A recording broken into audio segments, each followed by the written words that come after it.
Good evening again, or good morning, depending on where you are.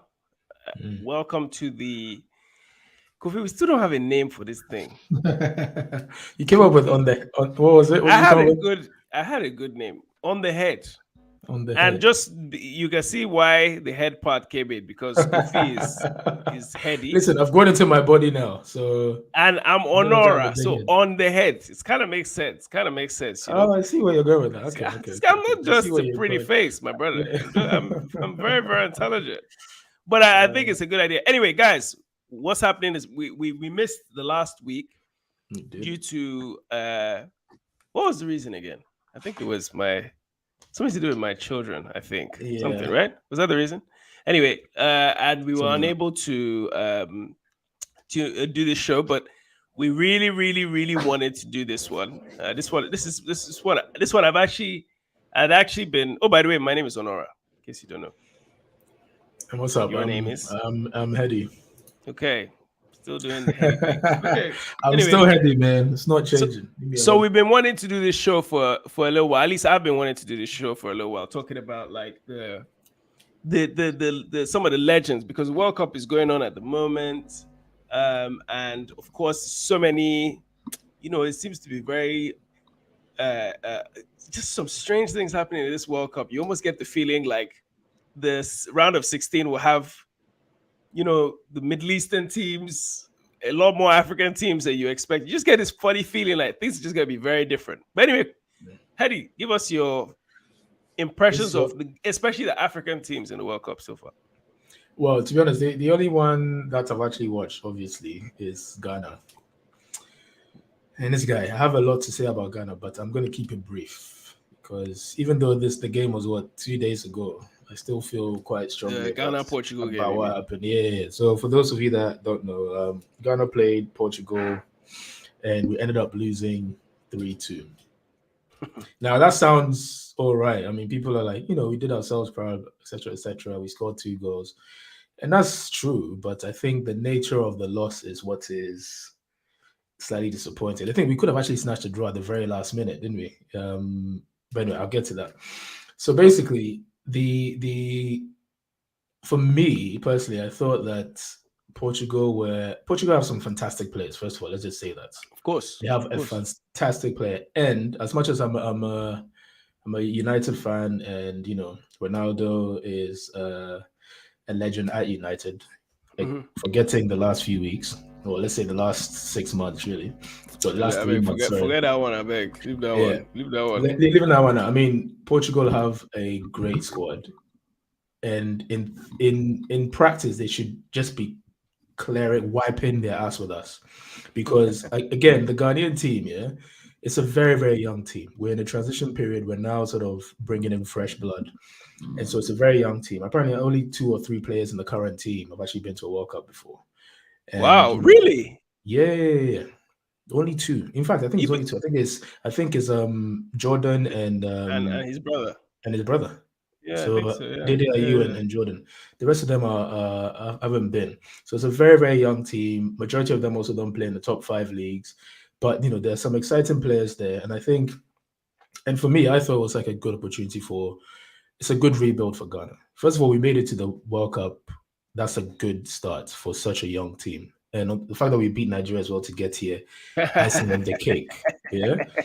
The mission, that was half of the mission accomplished for Ghana football team. They have two missions, yeah. One is to beat Nigeria, which they've Can you accomplished. imagine? All The because of jollof second, rice. all because of Jollof Rice was. The second is to beat Uruguay and avenge, was it True. 2014? Was it no, 10, 10, 2010? 10, 10, 10, 2010, 2010, 2010. the quarterfinals, Chale. But Avenge let's just. I mean, that moment was just. Oh, everybody Sky. remembers where they were. Like, if you watch that game, you just Yo, remember exactly where you saw those penalties or it that was it penalty. was it was so painful. It was so painful. So beat Uruguay slash end Suarez's career. I mean, he's almost about to end it, but let's end it for him prematurely. That'll be also an added bonus for me.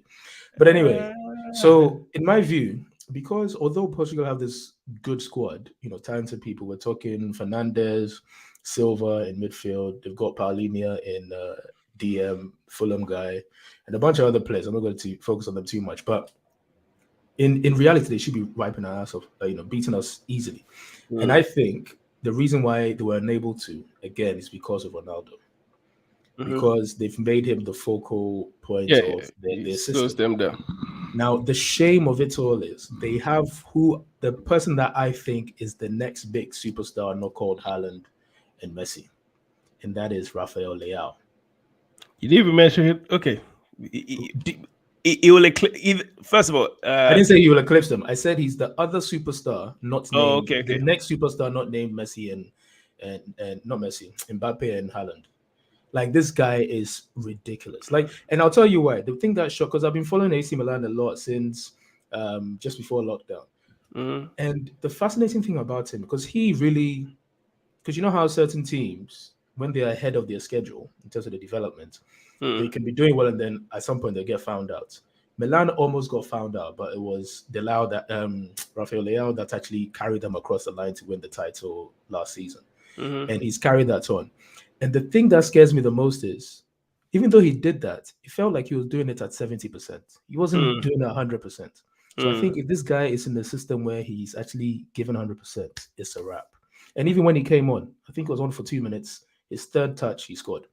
Like it was very effortless as well. But anyway, the point I'm trying to make here is this: We are digressing, Kofi. I know, my bad. So the point I'm trying to make here is this: we're facing a Portugal team that, despite being a good squad, they are dysfunctional because they're being spearheaded by Ronaldo. So everything has to go through him.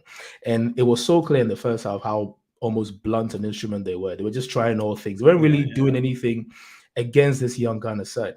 And what disappointed me the most was the coach started very defensive minded to the point where we get the ball, we don't even know what to do with it. We literally just pass it back to them and just wait. But then look at what happened in the second half. The moment Portugal scored, obviously we had no choice but to start playing. We started utilizing our two best players, Kudu and Andrea Ayew. And it wasn't long after we conceded, we equalized. Yeah, and we're playing. We actually had two chances before then that we could have scored, but we didn't. And then the third chance we scored.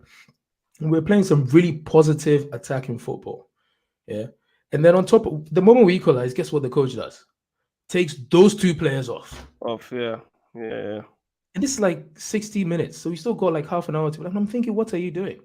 And that disrupted the team. These guys scored 2 goals, all individual errors. It is what it is. But what saddens me is that, given it's such a young team, given there's a good chance we might not leave our group because it's a very tough group, given the experience is going to, be for them, why not just let them play, positively? Let them express themselves. I guess he doesn't want to be embarrassed either, because there was going into the game, there was potential that these guys could really rape you people. You are right, but the thing is, and this is what I think makes a good manager. I think it's what makes a good manager. From the first 15 minutes, you saw what Portugal's plan was, and you could tell that they weren't really, because everything had to go through Ronaldo. They weren't really posing much of a threat. Even if we were doing what Mourinho does, which is play defensive and then counter quickly, that would be a strategy. But his was just defend. Don't do anything attack. Literally just defend. Kudus was literally playing midfield, almost dropping deep. Like, it was pointless. And it wasn't until they pushed them up further a bit that's when we were able to counter and have an impact in the second half. But anyway, that's my rant over in terms of Ghana. But okay, but fair enough. I mean, that's it's Ghana's first game, and Ghana has this thing about World Cups. Like, you guys just do things differently in the World Cup compared to the rest of you. Just have some. Since you guys came in 2006. You really, every time you show up, you make moments, even though you don't always get out of the group, but you make moments. So you guys have that. Yeah, I call it the World Cup DNA. Like, you have a reputation for doing well, in the sense. But I think, it's unfortunate what happened, and I think the tactics to be, on paper, you're not even supposed to be competing with Portugal, but it just shows you what African teams are capable of. Like, it's got nothing to do with, it's got everything to do with how we the tactics that we use, more so than it has to do with the individual players that we have. Because I think athletically, physically, but even creatively, like, if we just believed, because if you look at that Brazil team from 2014, bang average, take Neymar out, They had Willian, I think what's his name at Madrid? Thiago Silva was at PSG at the time. It wasn't an amazing squad, nowhere near an amazing squad. But because they were able to, like they had the gingerness of being Brazilian, plus they were at home. It got them riled up and ready for to do well, and they did well. They were found out when they played. They were found out when they played a team that was well organized and had good players. They were immediately found out. But I wanted to just quickly talk about, actually, okay, if you don't mind, is just a couple of before we actually deal with the legends of African football. I wanted to talk about just some footballers in this very World Cup that are not playing for African teams, but are of African descent. Okay. Yeah. And I think the importance of what they've been doing cannot be ignored, because, again, when you look at the squads of Holland, France, Portugal, even Brazil, Ecuador, England, you have so many players of African descent, whether they be, children of migrants or long-term migration. You have so many players of African descent that are just simply killing the game when it comes to even Belgium. Lizzie just mentioned Belgium. Thank you. Even Belgium, who are simply just killing the game. And when you really put a microscope over this thing, you're like, this is a byproduct of, I don't know, you probably get on me for doing this, but this is a byproduct of the failed states that these people come from. Because had these states been functioning, these people would happily be playing. Look, you see the Morocco game today. A lot of those Moroccan players grew up in either France, Holland, or Belgium. A lot of those players, or Spain in the case of, but and so in a way, you look at the Senegalese team. It's certainly not this squad, but the squad at the last World Cup was like 50% born and grew up in France. This is direct byproduct of the, this brain drain that we had in Africa, that people just had to migrate. And then you look at it now, and perhaps the most important one of them all is probably the biggest name in football as we speak, and that's this guy. Keep in mind, this France squad, when you talk about the four most important people to them at the last World Cup, you have this guy. Okay, you have Griezmann, who I think is of Portuguese descent. Doesn't really matter. But you also have Paul Pogba. You have N'Golo Kante. And in this World Cup, you would have had Karim Benzema. So we're talking about four African players. Somebody from Guinea, somebody from Mali. This guy is, I think he's half Cameroonian, half Algerian. And Benzema is Algerian. Just think about that. These are the top guys we're talking about at the World Cup. Even just the other day, we had a game between Cameroon and Switzerland. And the person that scored the only goal for Switzerland was Bril Embolo, who couldn't even celebrate because he was just like, this is my homeland. It just looks a bit strange, don't you think? Isn't it a bit messy? It's not. I mean, it's a product of migration. What can you do? But it's very messy. Bukayo Saka England scored 6 goals in this World Cup. 2 of them by Bukayo Saka. Bukayo Saka. That's how you say it, not Saka. Bukayo Saka. And another goal scored by Sterling. Another scored by Rashford. Okay, fine. Caribbean descent. Fair enough. But still migrants. It's becoming overwhelming, and I don't think we talk enough about the African influence in football. Again, I think last time we were talking about football, I brought this up. I was like, when you think of legends of football, obviously we know about the old days, but Pele is the number one guy, right? Someone of African descent. When you talk about even just the last 20 years, we always talk about George Weah being the only African person, and we'll get into our list in a minute because I know we're waffling. But George Weah being the only African who's won the Ballon d'Or, as basically touted as given the title of the best footballer in the world. But we forget about the other ones who have won it that are not directly from Africa. The Ronaldos, the Ronaldinhos, Romarios, Rivaldos. Like we're talking about, there are quite a few Africans. And this is something which is seldom talked about when it comes to football. Like we just forget about we just look at the nationality, but the reality is, my brother, this is a very African sport. It's not the NBA, but it's pretty similar. It's pretty similar. When you look at the Saudi team, look at the Qatari team. Yeah, Look at the Qatari team I was quite surprised by. They literally like half of them are not even half, 75%. No, more than that, more like 70-something%. Yeah, African. In fact, African one was descent. even called Montari, if I'm not mistaken. Like Mohammed. But I think with them, I think over the last decade, they naturalized a few people in order to allow them to play for the team. But that's regardless of that, even the Saudi team, has a lot of African players. I mean, it's just something that's pretty interesting. But anyway, I just thought I'd mention that because I thought it was something which moved me. We can't have a podcast where we don't bring Pan-Africanism into. No, you can't. You can't. All right, Liz Z is here. She's commenting. She says a couple of things. Belgium byproduct of migration. Yeah, talking about Kylian Mbappe, just 23 years old, killing the game. She said, I'm a middle-aged American, and I even know about Mbappe. Well, there you go. Mbappe is setting the world alight, and he did a very good thing by learning how to speak English as well, by the way. Like he's flexing his power as well. I don't know if you heard about the changes that he was trying to make in the French team.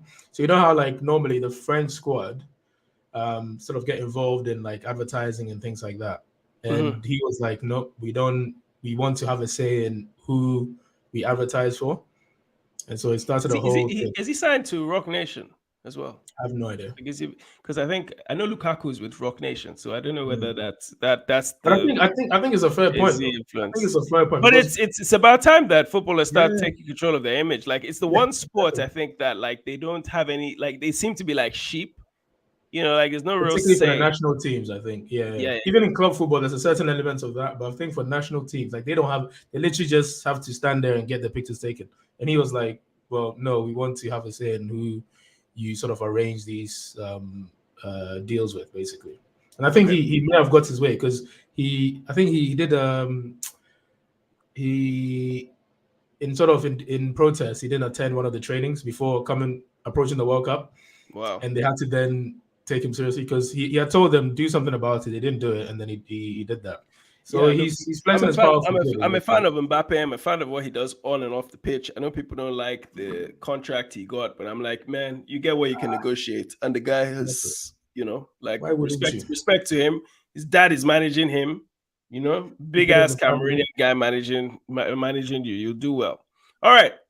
So I've let my hair down, because I know this list is about to get heavy. So, Kobe, I have a list of 25 players that I think are the greatest that Africa has ever put out.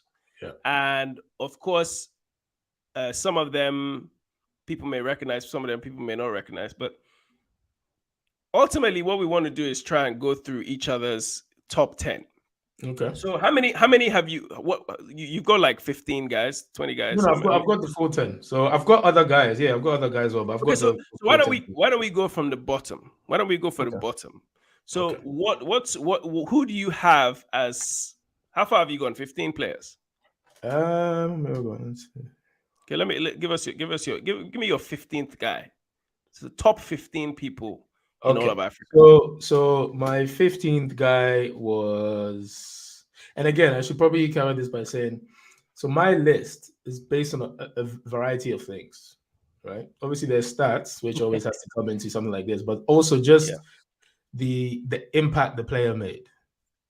Because there's certain players, they may not have necessarily made their name in Europe, but they made their name in certain tournaments. They had a certain energy about them that they are almost, secured in time. Like you just associate them as one of the greats because of what they achieved. And had they, I guess, arguably had more of an opportunity in Europe, I think they'd have really shown their true colors. Fair enough.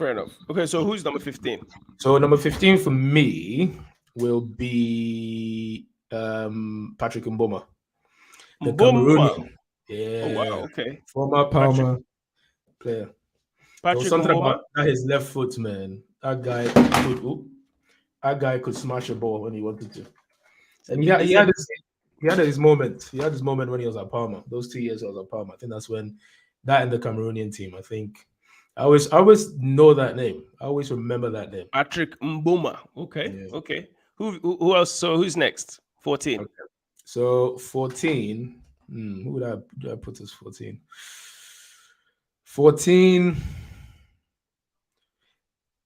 I put Essien actually. Michael Essien. Yep. All right. Okay. Michael Ghana, Essien, former Chelsea and Ghana player. Okay. The Ghana powerhouse, midfield maestro. This guy had an engine for years. You could go. They called him Bison. That guy was a monster. He had about 5 good seasons, and that was it. Like, couldn't take anymore. He was too. But then that was 5 good seasons at Chelsea. But he had good seasons. Madrid season. Huh? What, at Madrid? No, I said Chelsea. Because don't forget, he had good seasons at Lyon as well. Oh, yeah, true. Before he came to Chelsea, yeah. True. Okay. But I think with the job that he does, it's almost inevitable. Okay, so that was 14. 13. In fact, I'm going to make a slight change because I think this guy is underrated. So I'm not going to keep him. I'm going to actually move him to my top 10 now. Okay. 13 will be Sunday Olise. Sunday Ogochukwu Olise. Wow. That's I'd just talk a little bit about Sunday Olise. Well, again, you are the Nigerian football expert here. But this guy led Nigeria. Was he the captain then when you guys went to World Cup? He was captain. That's goal. Yeah. That's volley. That goal against Spain. Oh. You know, this is the thing, right? Look at his face. Look at his face. Even he's on my list. I don't know if you've read his biography. Audacity to Refuse, I think it's called. Yeah. And I mentioned it. I've been speaking to working on trying to do a documentary on him. So I've been speaking to him for a while. He's actually in Qatar at the moment on some FIFA assignment for the World Cup. Anyway, you see the moments that you get watching African football, especially in the 90s when we were just breaking through. When Nigeria first went to the World Cup in 94. Ghana didn't go to the World Cup to 2006, so you guys missed out. But Nigeria was in the World Cup. You have South Africa in the World Cup. You have Cameroon in the World Cup. And those moments. Last week we talked about the different moments that we remember, those early moments. And I told you about mine. Roger Miller scoring that goal, that 6-1 goal, the one goal against that's even 1990 when he danced and defeated England. You're right. But in 1994 World Cup, 6-0 against Russia, but he scored 1 goal, and I cried as a kid. I was just crying. I was with my mom. I was just like, it was so emotional. Sunday Olise's goal against Spain is one of those goals that, as an African, you just feel like and keep in mind, 2 years earlier, this same Sunday Olise led Nigeria to the Olympic gold medal for football. Unprecedented. Cameroon did it 4 years later, but so Sunday Olise is a legend. In fact, when people talk about like African players who have been at the top, we very rarely name this guy. He played for Ajax. He played for Juventus. Did he? Played for Dortmund, won the title with Dortmund. I mean, he's been a legend of football. He's played for top teams, right? And nearly went to United, but that's another story. Okay, so who's next for you? Who's next? Okay, so the next person is actually, you mentioned it during your conversation there, was between him and so Roger Miller and Tony Yeboah. So which one is it now? Is it that Roger Miller or Tony Yeboah? That's number 12, right? So number 12, I'll give number 12 to Tony Yeboah and then 11 to Roger Miller. So Tony Yeboah, not Roger Miller. Yeboah first and then Roger Miller. Yeah. Okay. So let's talk about Tony Yeboah. Tony Yeboah also has. Tony Yeboah. By the way, I will say my first name. My first name is actually Tony, right? Yeah. No easy anymore, clearly.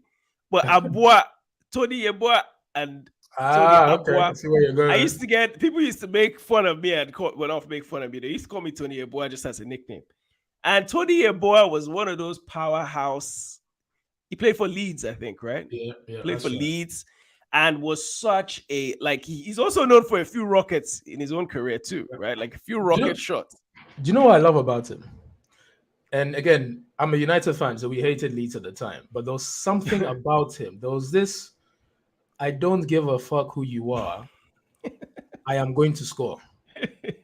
And it doesn't matter what happened in the previous game. If I missed the best chance ever, it doesn't matter. Like he was the kind of guy, to me, being a young football watcher at the time. It was like, no matter what had happened before the game, it was almost like, whoop, it didn't matter. He went into this game as I am Tony Yeboah. I'm about to score. And most of the time he did. And I think his time in England was probably the most successful. But I think he also played in Germany, didn't he? Was it Frankfurt he played for? I think he came from Frankfurt or one of those clubs.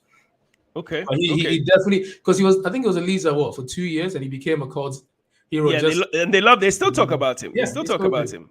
Every time he's playing, they show his goals, his volleys. He's got some mad ones though. He's got some bad ones. And then the next one for you was Roger. And then number 11 was Roger Milla. Now Roger Milla. Roger Milla played. I think he played in French league for like a decade. So he went in the 70s. He's one of those first generation of players. That's another thing that people don't realize is that footballers were not traveling abroad the way they do now in the 70s, even in the 80s. I mean, it really started around the 90s where players started to go abroad. Roger Milla was playing in France since the late 70s. He was essentially retired by the time they got to the 1990 World Cup. Who was he? And at our age, basically, like in his late 30s, this guy was put out of retirement. I think he hadn't even trained properly. Came into the World Cup. Wasn't even supposed to start. I think he came on second half against, I forget who was it Argentina? They played in their first game. Beat Maradona's Argentina. And again, I have to bring up this story. I watched this documentary recently about when they were talking about playing the game against all these Cameroonian players were essentially local players that played on sand, played in local leagues. Yeah. So they had nothing to lose. Yeah. And of course, with Roger Milla as their maestro, they believed and they beat Argentina, the world champions. And went even as far as I think it was the quarterfinals. Yeah, the quarterfinals, and nearly beat England and went to the semifinals. What an achievement that would have been. Can you imagine? And Roger Milla, without question, because he kept doing it. He was 38 at that point, got to 42 at the next World Cup in 1994 and still scored. So a legend without question. What was that story you told me with? I think it was Cameroon and England, and the drums and the shouting, and that shook Bobby Robson. They said, because England was going to play Cameroon in the quarterfinals, and everybody was like, Cameroon are just like, who are these people? So England thought, my God, this is an easy draw. We're going to win. A bit like how they thought they would beat USA. This is an easy draw. We're just going to go win this game. And then they get in there, and then it's like they're all like waiting in the tunnel. And then they look up and they hear all these. They look up and see all these big giant Cameroonians singing and chanting. That it was like, Ibambe, in Wakanda Forever. They're chanting. And they said these English players all of a sudden they were nervous. They were like, the coach was like, "Don't worry, this should be an easy game." And they they took England to the wire. Down to the point where it was 2-1 up until about the 80th minute or so, and then these guys were able to do their thing. But legend. Cameroon's place in football history is right up there, and Roger Milla is an essential part of it. All right, what's next? So what's your 15 to 11 then?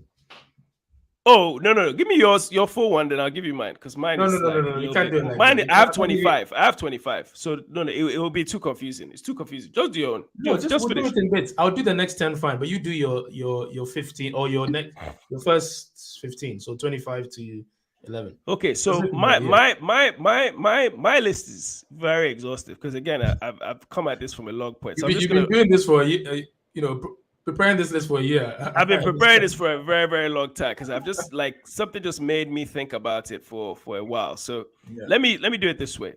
All right. So My list goes all the way down to, let's just actually I'll start from 25. So 25 for me. Oops, where have I gone?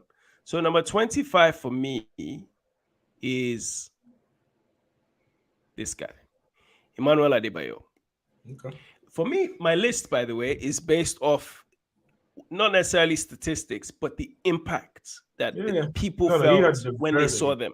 Adebayo was not the greatest footballer in the world, but he's he was the first Togolese player you knew about. At the time, you and I were going to school in Togo when he was. Oh no, we were going to school in Togo before he popped. Yeah. But either way, we have the history with Togo. And Togo, when you go to Togo, you don't really think that a country like that could produce players that could go and, make a big name. I mean, this guy played at Arsenal, played at City, played at Madrid, I think, briefly. Yeah, I mean, he's really achieved a high level, took his country to the World Cup. I mean, it's a hell of an achievement because of his impact. Also, what he was able to do as a goal scorer in the Premier League, I think his impact is not something that you could just easily just ignore. Okay. So for me, number 24 is Ahmed Hassan, Egyptian footballer. Now, I don't know if you know this. Many people don't know this, but Egypt, when it comes to the African Cup of Nations, has been the most dominant team of the last 15 years. The most dominant. I think they had 2 or 3 back-to-back, which is, you could say it's easy, but you could say it's not that easy. A lot of their players tend to play in Egypt, play for one of 2 teams, Al Ahly and Zamalek, right? One of 2 teams. Very few of them play abroad. And this guy was one of the central figures in that squad. So that's my 24 and 25th one. Okay. After him, believe it or not, all the way down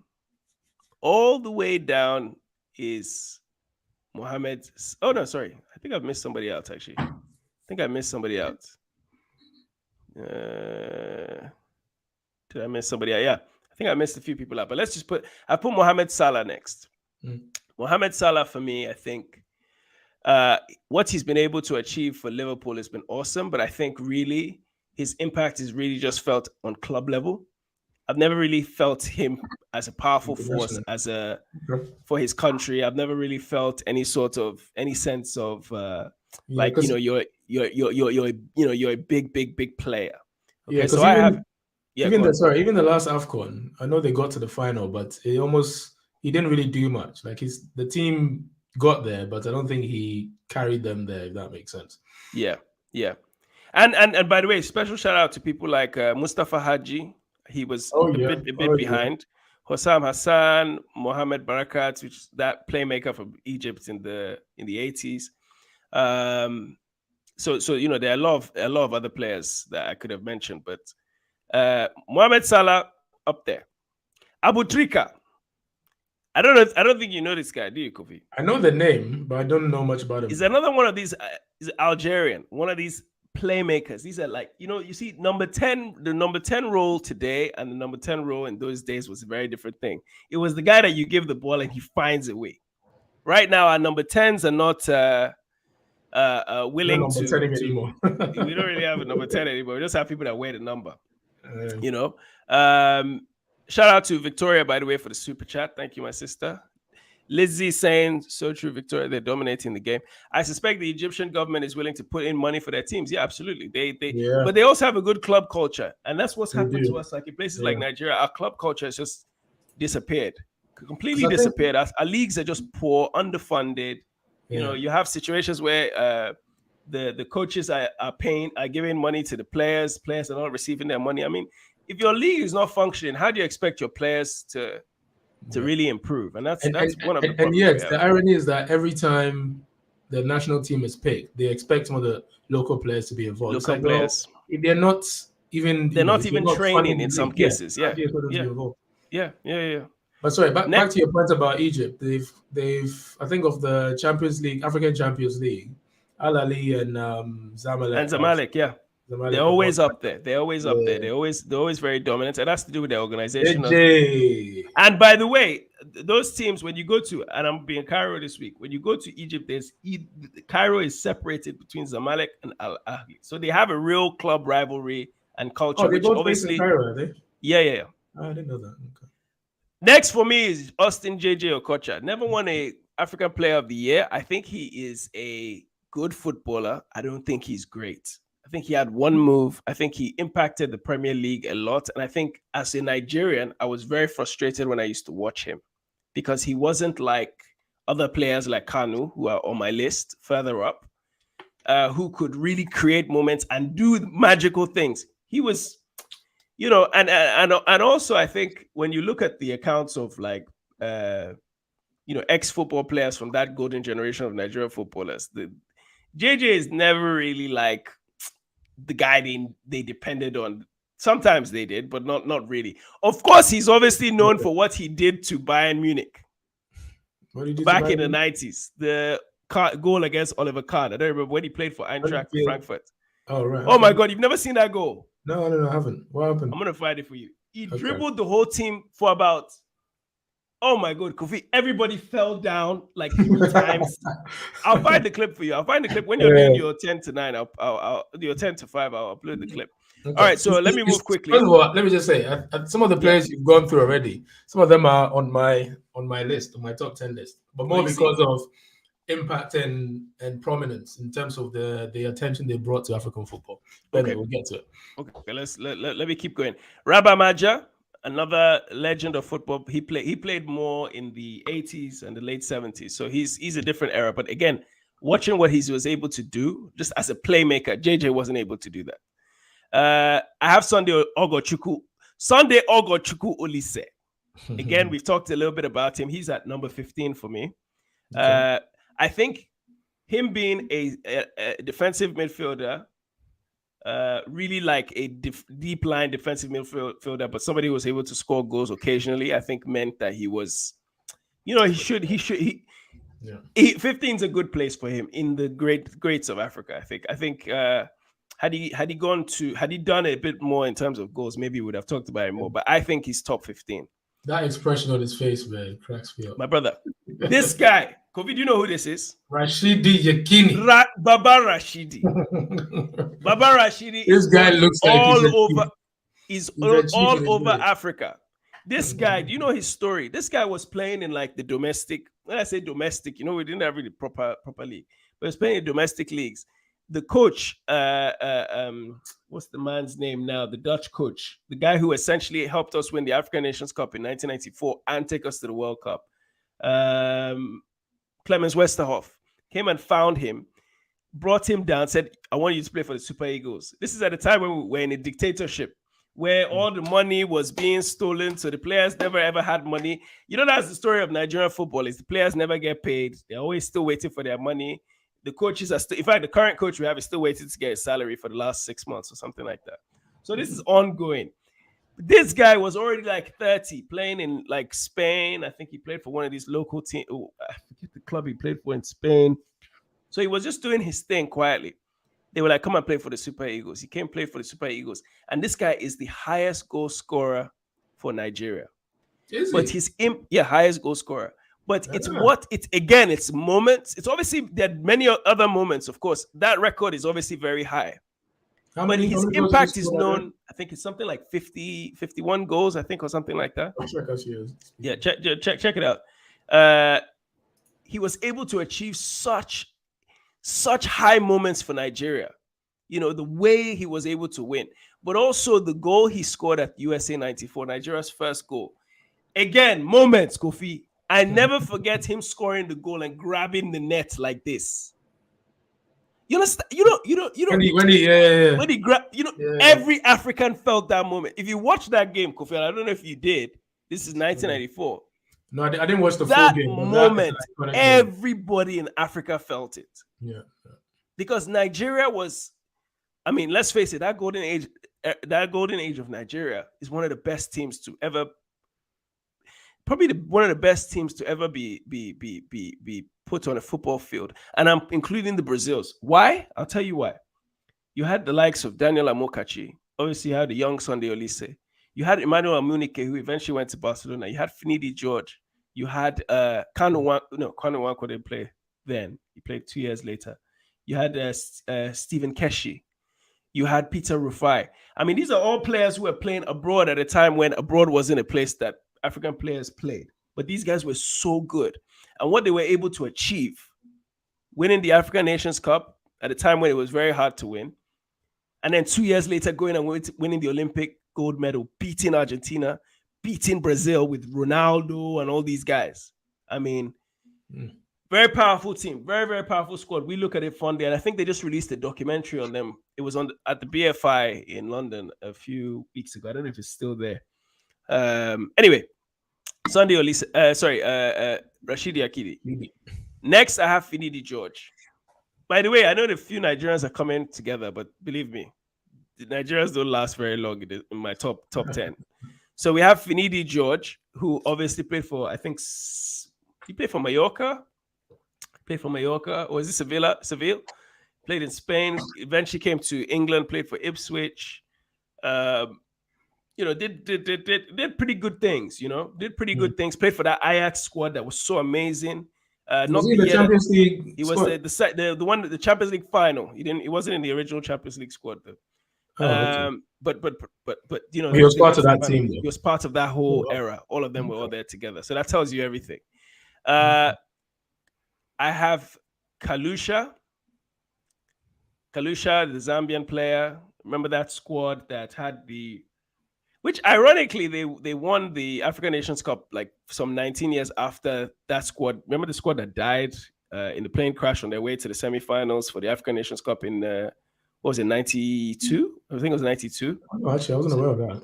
Yeah. So that Kalusha, and even when we were in school, like he was still around, he was still playing. Kalusha, maybe you didn't used to watch. The Zambians weren't that exciting at that point. Most of the squad had died in the plane crash. So unless it was Ghana, Nigeria, South Africa, then yep. And then I have your brother. Sami Kufuor makes my number 11. So Sami Kufuor, obviously, Bayern München. Lost, unfortunately, to your squad. I remember watching that game. I think I watched you and I watched it together in school. In 1999. Yeah, that's right. No, we watched it in the hall. No, we're in Durham. No, I watched it in the school hall. Okay, I was in Mr. I watched it in the school hall. Mr. Dawson's room. I watched it in the school hall. Not 99 final. Oh no, you might be right. It's the FA Cup final we watched. The Newcastle United is when we watched in the hall. You're right. I remember watching that game with him, and I was like, man, just again, you see this guy in a prominent position in Germany for the top team in Germany, playing in defense. I was playing in defense at the time, so these things were like very impactful for me. I was like, wow, this is a good thing to see.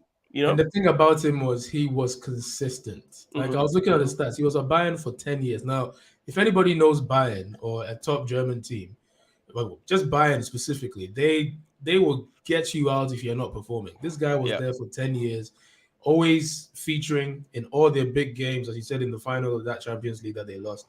So he was solid, and he was definitely our number one right back for Ghana every time.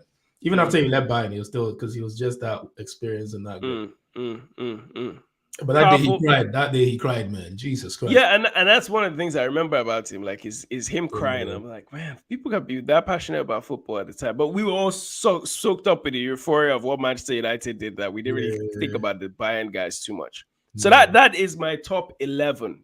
Okay, so maybe you want to go down from 10 to 5. Let me do that. Okay, so I made a late adjustment to my 10 to 5, but I'll explain in a bit. So number 10 is Okocha, who you already went through. Now, the reason why I put him in the top 10 again, my list, aside from stats, is also based on just the impact they made and the positive attention they brought to African footballers.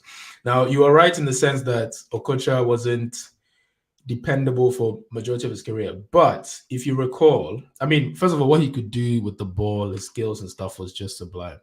I think you're right that in the Nigerian team, they had, because of how well built the Nigerian team was, he was the flair player to give that little extra, that unpredictability.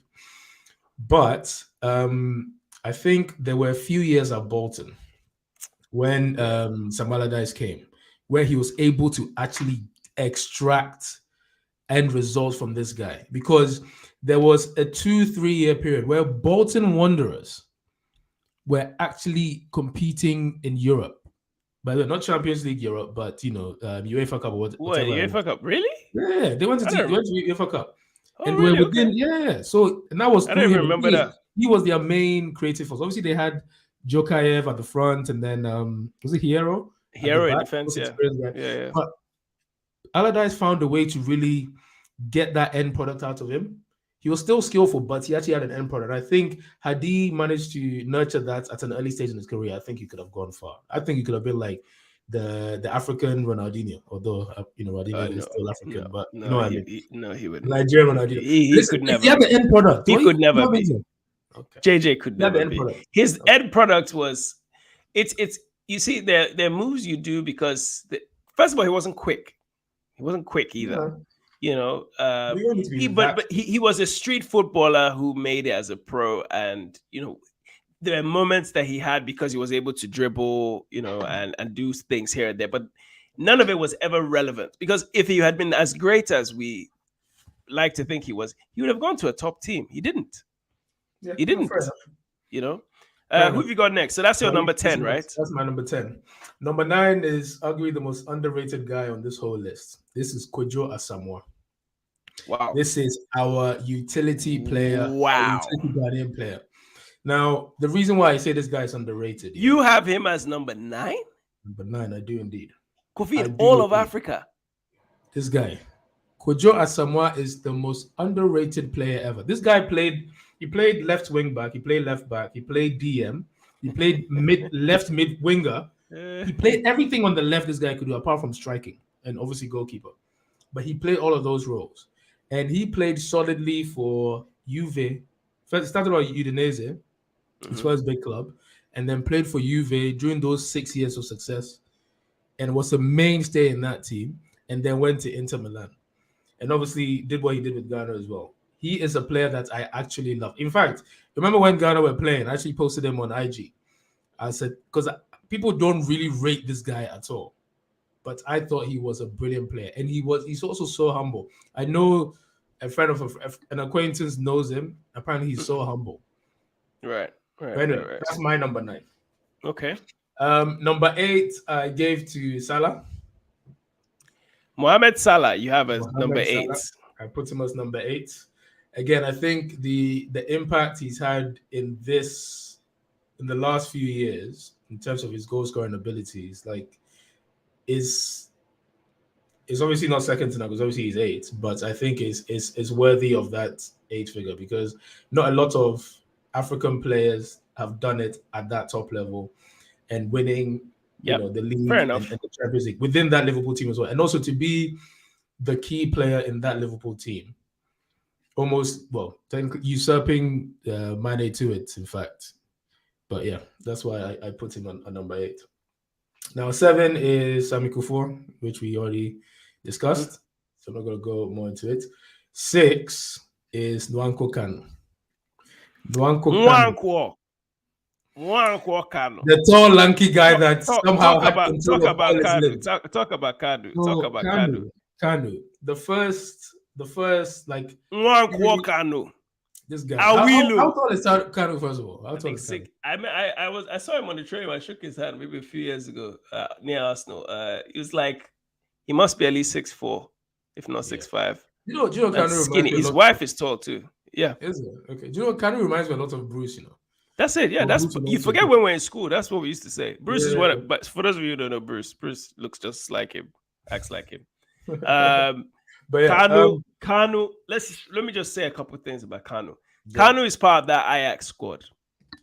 Went to Inter Milan, and had it not been for a heart problem, I strongly believe this guy could have gone on to become potentially a Ballon d'Or candidate, as in the top player in the world. Because Kanu, again, when you talk about players with moments, what he did for Nigeria in the Atlanta Olympics to win the Olympics, how crucial he was for us as Nigerians, what he was able to do, obviously for Inter Milan, for Ajax, but then also able to go to Arsenal Yeah. Really not as a January signing. So this Hold on. is He middle of the won the season. Champions League with Ajax, right? Yeah, I He think he was in won that the Ajax was when he yeah, Champions League with the team. Yeah. Okay. 95. Yeah. Yeah. Yeah, 95. Yeah, he won. Yeah. They won Yeah. 95, right? Was it 95 It was or 95. 94? It was 95. Who am It I was thinking of? Yeah, 95. it's I'll double 95. check Yeah, actually. it was 95. Yeah, I think. To be able to go and do what he did with Arsenal and the moments again, you talk about JJ's moments where JJ dribbled. I'm going to show you the clip in a minute. Remember that? Oh, you've got the clip. Okay, brilliant. I was just about The to JJ clip, like it's insane. You know, Kanu's impact even later in his career when he was done and he went to places like Portsmouth and then won them FA Cups and stuff like that. Nwankwo Kanu you cannot talk about him enough when you talk about our greats. Because for a good decade, he was still talked about as somebody that was important. From 96 to 06, he was still relevant. Yeah. Who you got next? No, that's the 10 to 6. So that's 10 to 6. 10 to 6. Yeah, okay. You do yours. Okay, cool. Before I do that, let me just quickly share this video. And I might have to share my screen because I don't want to download it. But let me one. This is the JJ one. Right. Okay, okay. Go on. Let me show you the JJ one. This better be my brother. Let me know. Can you see my screen? No, not yet. Okay. We're doing these things on the fly. This wasn't scheduled. Can you see it yet? No, not yet. So whilst you're doing that, I'll just read some of the comments. So Victoria sent us some starry-eyed emojis and I don't know, kissed emojis, love hearts emojis, and I don't know what that one means. But thank you, we love you anyway. And then Liz said, I think when we're talking about how Sam Kufuor was emotional after the loss of the Champions League, she was like, I would get emotional over American football. So yeah, so the football here is the equivalent of American football. No, football in the rest of the world, it's like how you guys see American football. Like the rest of the world sees football different. But here's the clip. Can you see my screen now, Kofi? Yeah, it's coming now. Yeah. Okay. All right, let's go. Do you remember when JJ Okocha challenged Oliver Kahn to a dance? So challenged him to a dance. Oh, it's kind of breaking a little bit. Summer of 1993, Eintracht Frankfurt were playing Karlsruhe SC. Okocha teased the entire Karlsruhe defense. Yeah, it's breaking a lot. Titan, Oliver Kahn. Oh, really? I shouted 8 or 9 times, shoot now. The fans did the same. But I've always said JJ's the type of guy you've just got to let play. I've only seen this guy in forever. I recognize the name from Football Manager. And how he played. Every football fan in Germany was thrilled by his circus-like dribbling and celebrated the Nigerian's magical goal with him. Oh, really? Did you see that, Kobe? I waited until there was a gap, and then I scored the goal.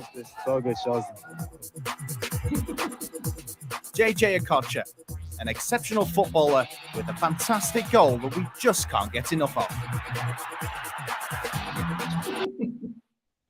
Okay, I see what you mean. What a moment! What a moment when you talk about about doing like street football. That's what we do when you play. Those little goalposts in Africa. Yeah, that's what you're doing to try.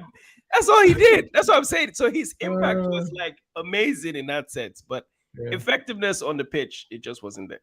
But so I feel like he'd have been a lot worse at that age as well. Because even when he was older, he was still doing that. So let alone when he was that age. Okay, all right. So my 11. So my 10. My number 10. You will actually be surprised because I'm actually quite surprised by your 10 to 5, Kofi. I must say. I think the top 5 will make more sense, but again, I told you how I'm judging mine. So okay. Well, for me now, I'm going into the place where it has to be a different a marriage between the impact, but also the stats. For me, that's where it ultimately is ending to. And I know my number 1 will shock you, but my number 10 is this man, Yaya Toure. Yaya Toure of Barcelona, City. Where did he go afterwards? He went to Turkey, I think, afterwards. I can't remember. But I mean, you talk about impact. First of all, he won Champions Leagues. Barca, yeah. Single-handedly won a lot of League Cups and also, and by the way, there was a season, I think the 2013-14 season, he should have really been candidate for Ballon d'Or, but because they did nothing in the Champions League. I think that was the year he scored like 20 goals from a DM. From a defensive midfield position. From a defensive midfield position. That, for those who are watching from America, that's effectively probably like what? A defensive player scoring multiple touchdowns. I guess that might be the equivalent. I can't really tell you, but huge guy. I think he was like 6'2". Big guy, felt like. Every time he's running, it felt like Godzilla was coming through. But he had acceleration, though, if you remember. This guy, you wouldn't believe how quick this guy was. Was part of that golden generation of Ivory Coast players that just should have not been. Like, my guy should have not been. I mean, he was amazing. He was amazing and unplayable at times. Yeah. So he's my number 10. And I think it's worthwhile mentioning that as much as, a lot of people look at that final home game against QPR as the turning point for Man City, obviously winning their first Premier League and becoming the force that they are. I think his purchase really is what transformed them, because he was that engine for that team. He was the one that carried that team. Yeah. Yes, Aguero got that going. Don't get me wrong, Aguero did his bit as well. But this guy had such a big impact on that team. And the thing is, do you know what always surprises me? When he was being bought, I don't think there were lots of clubs in for him. Like, whenever a good player goes somewhere else, I always think, hold on, so what were our scouts at United? Well, I mean, Pep didn't like him at Barcelona, so they kind of offloaded him. Yeah. And I'm thinking, as a United player, as a United fan, what was Ferguson doing? Because that would be the perfect, in my mind, it would be like a player that Ferguson would be really into. Yeah. A player that has the engine, has the creativity, the vision. Why not? I think there was a stigma for a few years about African players. There was just something. A, they didn't spend big money on them. B, I guess they used to think, they go to African Nations Cup in the middle of the season every 2 years. I don't know if that was what it was, but there was always this thing where they just African teams top African players were never really allowed to feel like they were top African players. But anyway, let me move on. So my next guy, again, another surprise, is Esai El Hadri. If you remember the goalkeeper for Egypt that won all those, and again, I remember him in those penalty shootout finals against Ivory Coast, in one of them actually. I just remember this guy just being so impactful. Goalkeepers can really be the most influential guys on the team sometimes. And again, I have another goalkeeper in my top 10, but you'll find out later on. Okay. But I find that, I mean, they won 4? He won like 4 back-to-back. Oh, no, not back-to-back. 4 African Nations Cup titles for Egypt. Again, African Nations Cup is not an easy tournament. Certainly not an easy tournament. And it's one where, outside teams can win every single time. Like, it could always be a random team. You look at last year, it was Senegal. Or this year, it was Senegal. The year before, it was Algeria. No team really dominates. Only Cameroon dominated briefly. Egypt dominated for a long time. So he's a crucial part of that team. So he's at my number. How many did Cameroon win, by the way? They did 2000 and 2002. And then they won 2017, I think. Oh, okay. Yeah. It wasn't back-to-back, though. No, they did 2000 and 2002 back-to-back. Now, here's the thing, though. Nigeria won 94. We were banned from 96 and 98. So, but I truly believe... So we were banned from 96 and 98 because of that Ken Saro-Wiwa thing. And then 2000, we went to the final. And then we won bronze for the next 4 years or something, like the next 4. So I think Nigeria had the opportunity to do it, but we didn't do it. So you can't really talk about it. But Egypt did it, So you have to give them their props. Next for me, oops. Is it money? Sorry, no, it's not my next person. I'm sorry. Let me take that back. Next for me, please tell me I have an image of him. No, I don't. Next for me actually is Vincent Enyama, Nigeria's goalkeeper. Okay. Nigeria's goalkeeper. Okay, you have to. Now, Do this one. if you know this guy, Vincent Enyama, he played for Lille. First of all, he joined the Nigerian squad when he was, they said, 20 years old. So the 2002 World Cup, he was still playing in the local league. He played in the local league. They said, yeah. He played in the local league for a long time for Eimba, which is one of the teams in the southeast of Nigeria. Won the African Nations Cup with that team. Then started going to Europe. But it's his impact. Messi always talks about how hard it is to play against this guy. Because if you remember, we had Argentina in our groups for like 3 World Cups back to back. Is it like 3 World Cups? So 2002, we had Nigeria and Argentina in our group. Yeah. Messi obviously wasn't playing. 2010, I think we had them. 2018, we had them. Did we have them in 2014? Yeah. 2002. Yeah, we had them in 2014 as well. So we just always have Argentina in our groups, right? And Messi and him, again, you go online and you could find out there's a rivalry that they have. Like Messi and him, there's a respect. But he was such an impactful guy. There was he even had a statistic. I think he had the most, oh my God, was it clean sheets in the French league for, I don't remember how, he had the record. Really? It was about to like break the record. I'll find out for you, but maybe you can look it up as well. He had this record for like, so he was just an amazing, every single time Nigeria's life was saved, it was because of this guy. But we were just not a good team at the time that he was playing. We just sucked. We just really, really sucked. So for me, it's a shame I haven't got a picture of him. I thought I did. He, for me, is number 8. After him is Sadio Mane. Okay. Sadio Mane at number 7, I think is very respectable. What he's done in the Champions League, he scored the Champions League final that Liverpool lost against Real Madrid in 2019. He scored. Salah couldn't score in that one.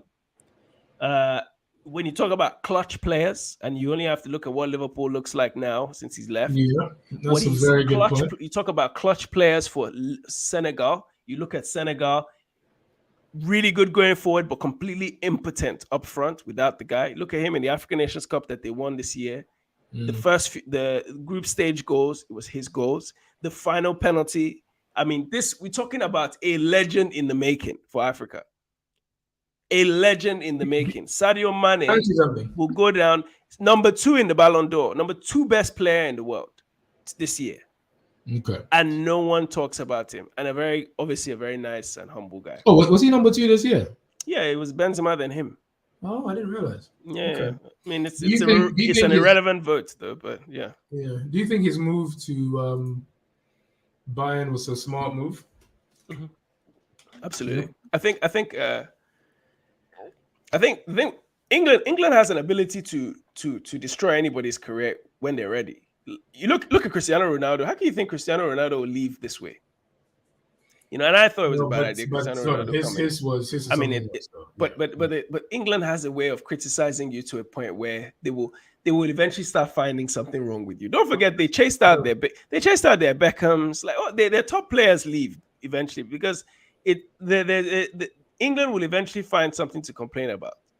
And Sadio Mane, I think, left at the right time. He's gone somewhere where he doesn't have to compete too hard, but will still win trophies. Yeah. And I think that's good. And he will always be in there for Champions League. He will always be in there because they have, So I'm glad he made the move when he did. Yeah.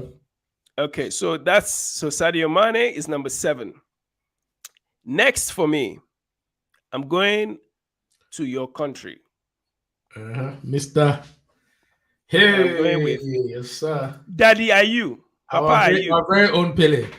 Papa, are you? Our very own Pele, man. Again, and I watch a lot of his. I just have this funny habit. I watch like games from the 80s, like Champions League games and stuff. I just like whatever highlights I could find, and seeing his impact. Also because Stephen Keshi, former Nigerian captain, late Nigerian captain, who passed away. Also played in I think he played for Pele. Abedi. I'm calling him Pele like it's his real name. But Abedi Pele, played in the French league for a while. Obviously, he has 2 children who have in the case of in Andre Ayew, obviously one who has carried that vigor of being a Ghanaian, a very average player, but what he's able to do for his country is next level. And it's a shame because Abedi Pele, Sami Kufo never got to take Ghana to a World Cup. It's a shame. That time Ghana, I think for the most part, it was just 3 African teams that were going to World Cup, and then even later when it became 5, you guys just weren't strong enough. You just weren't strong enough at the time. And it's a shame because it would have been good to see what those guys would have been able to do at a World Cup. But I have Abedi Pele at number. What I'll add to that as well is, so the rumor is his name is actually Abedi Ayew, but the reason why it's called Abedi Pele is because he was so good. Pele actually gave him his own name. That's what we tell each other in Ghana. Anyway. But yeah, this guy was a 3-time African Footballer of the Year. 1-time BBC African Footballer of the Year. What else? And more importantly, he actually won the Champions League in 1993 in Marseille. Actually, Marseille. I would say he would you say he led them, or because he wasn't? I wouldn't say he led them, but he was crucial. It's crucial player. Yeah. And again, he was a skillful player, but he was one that actually had the end result because he played sort of that. Attacking. JJ couldn't do what he did. No. And that's why JJ for me is so low on the list. Like JJ's stuff is more eye catching. This guy was like with a purpose, So we did. So I've done up to number 6. Do I stop there and then you do your number 5? I'll do my. So give us 5, and 5. I think some of them we would have covered. So my number 5 is Yaya Toure, and as we said, the impact that he had from a club level, not even before you even get to international, just a club level, and the titles that he actually won both at Barcelona and Manchester City. And I think the key thing as well is transforming City. So for those American audience, so City were a team that were sort of a mediocre top soccer team. And well, they are now, but they were mediocre sort of bottom half team, and they were bought by it's not Qataris. Where are they from? Abu Dhabi.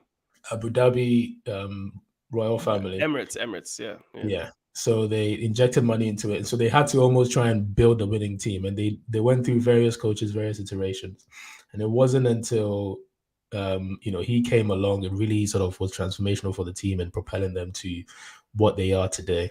And even if you recall, when Pep came in, Pep didn't really like him, but then used him. And he became relevant because everybody else was injured and the other players couldn't do what he needed. Another thing, I love it when a player is almost thrown aside, but they keep pushing, they keep working hard, and then they actually prove the coach wrong. I think that shows a very strong mentality as well. But anyway, that's my number 5. So that's Yaya Toure. Number 4, we just went through before this one. It's Abedi Pele, Ghana's own Pele. And then number 3, I think you're gonna like this one, Honora. Number 3 is the man Didier Drogba, the man with the permanent relaxed hair from the. Well, not anymore. Not anymore. This is him, Abi. This is him. Also like this. Let me tell you something. Was a thunderbolt. Like when you say a powerhouse forward, I remember when Chelsea bought him. As a United fan, I'd watched Marseille. He bought him from Marseille. I'd watched Marseille in the semi-final. I think it was a UEFA Cup. Yeah. And the way this guy was bullying defenses, just chesting the ball, looked like. Yeah.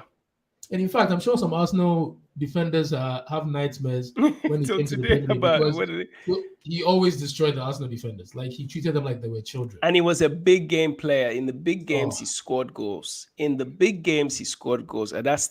says something about him. And he did it for a long time. The longevity in his career was amazing because he came back to Chelsea. He did 8 years, left, came back to Chelsea, and had 1 season and won the title with them. Just a clutch striker, And he was playing in the era when it was just one. They just left the lone striker. Yeah. Like it's not like now, there's a lone striker, and you just you got the job done. They'll kick the ball up to him. He'll chest it down and shoot from anywhere and score. So this guy, I mean, incredible. And just for those listeners, so he played for Chelsea, which is Honora's team. Yeah. And just to mention a few of his accolades as well, his honors. So at Chelsea, he won 4 Premier League titles. He won 4 FA Cups. He won 3 League Cups and the runners-up, Community Shield, and obviously the Champions League. And scored the final penalty in the Champions League. The winning penalty for the Champions League as well. And in terms of personal accolades, he won the African Footballer of the Year. How many times? Twice. Yeah. Twice. He won it twice. So yeah, but he's just his all-round impact. And even like when they show Premier League years, you know, at Sky Sports when they do the Premier League years thing, and I love watching those. By the way, they're so fun. You really forget some of the players from back in the day. The Premier League is fun. It's just end-to-end action. But yeah, they even now in punditry, like when somebody's dominating a defender, they probably use Drogba. They say that's very Drogba-esque. That's battery defenses. Anyway, so that's number 3. Mm-hmm. Now, number 1 and number 2 was a toss-up because I think they could easily interchange. But number pick one. I don't know. Don't worry. I've picked it. I'm just giving the context. But no, I picked number 1 for a reason, and I'll state it when I get to it. So my number 2 is Samuel Eto'o. Eto'o, probably the most decorated African player. No question. No question about it.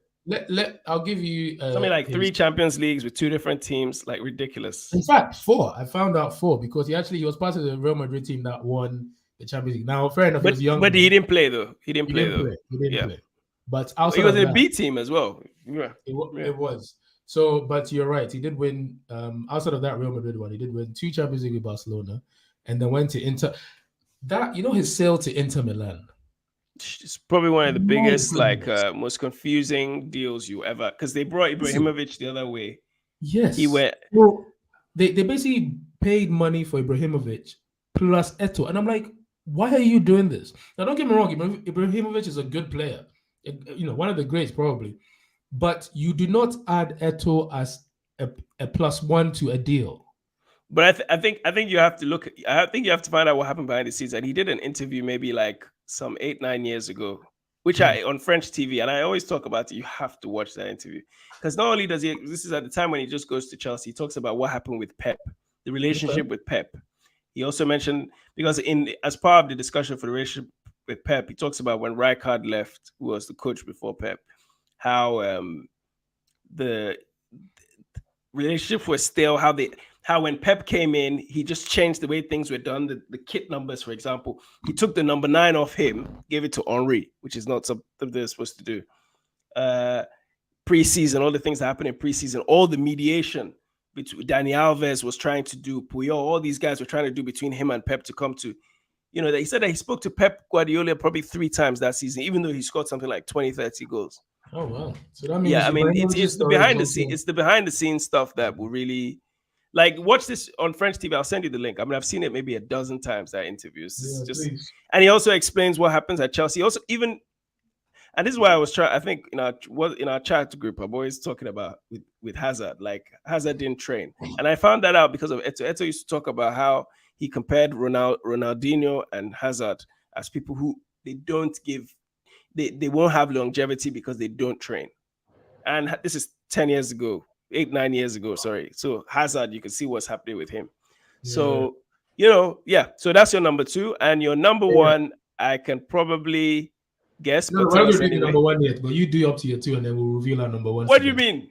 Give me your number 1. Listen, you don't just reveal number 1 just like that, my friend. Do your 5 to 2. All right. Oh, no, actually, sorry. Just before we move on, let me just state some of the accolades by young Samuel Eto'o here. So as we said, 4 Champions Leagues. In terms of when it's a Barcelona league titles, 3 league titles, Copa del Rey, 2 Super Cups, 2 Champions League there.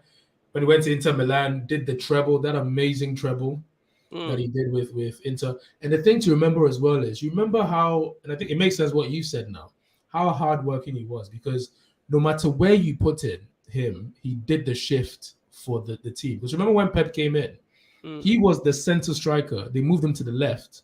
And he still did what he had to do. When he went to Inter, Mourinho made them play quite defensive minded. When they played Barcelona, actually in that semi-final, he still did the job.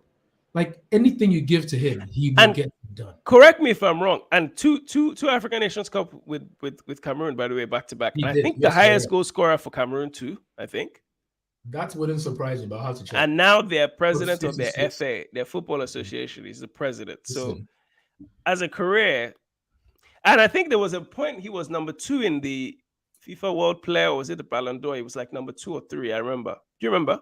Let me see. I think Ronaldinho won it 1 year, and then he got it 2nd or 3rd.